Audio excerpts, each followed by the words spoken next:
உங்களுக்கு பிடிச்ச நபரோட ஃபோட்டோ இருந்தாலே போதும் வசியம் பண்ணிடலாங்க. இன்னொரு விஷயம் சொல்கிறேன். இதே வீடியோ மாரி நான் நிறைய வீடியோ பார்த்துட்டேங்க. எனக்கு எதுவுமே வேலைக்கு ஆகலைன்றது மட்டும் தான் உங்களுக்கு மைண்டில் ஓடும். தெளிவா சொல்கிறேங்க. இதை நான் எப்படி சொல்கிறேன்னாங்க, நம்மள்ட்ட வர எல்லாருமே நிறைய பேர் சொல்கிறது மோஸ்ட்லி ஒரே ஒரு விஷயம். உங்கள் மேலே நிறைய நம்பிக்கை இருக்குது, நீங்கள் பண்ணி தருவீங்கன்னு தெரியுது. ஆனால் மொத்த இடத்துல நான் 3, 4 இடத்துல பணம் கொடுத்துட்டேன் சாமி, எனக்கு ஏமாற்றம் தான் மிச்சம்.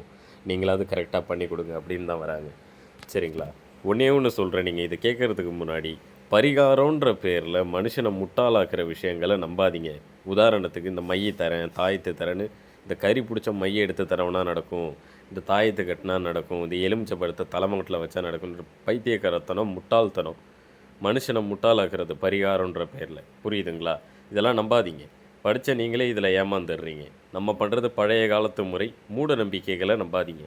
நம்ம பண்ணுறது பழைய காலத்து முறை. பிடிச்ச நபரோட ஃபோட்டோ அமௌண்ட்டு போட்டிங்கன்னா இங்கேயே பூஜை முடிச்சிடும். பூஜை முடிச்சிட்டாலே போதும். பிரிஞ்சவங்களாக இருந்தாலும் சரி, புதுசாக ஒருத்தவங்கள வசியம் பண்ணணுன்னாலும் சரி, நாங்கள் ஏற்கனவே ஒன்றா தான் சுவாமி இருக்கோம், ஆனால் கருத்து வேறுபாடு வருது, சொல் பேச்சு கேட்க மாட்றாங்க அப்படின்னாலும் சரி, இல்லை எனக்கு பிடிச்சவங்க லவ் பண்ணிகிட்டு இருந்தாங்க, திடீர்னு பிளாக் பண்ணிட்டாங்க, என்னான்னு தெரியல, அப்படி இருந்தாலும் சரி, வாட்ஸ்அப் பேசி அனுப்புங்க. சிறப்பான முறையில் உங்களுக்கு வசியம் பண்ணித்தரேன். கவலைப்படாமல் மன நிம்மதியும்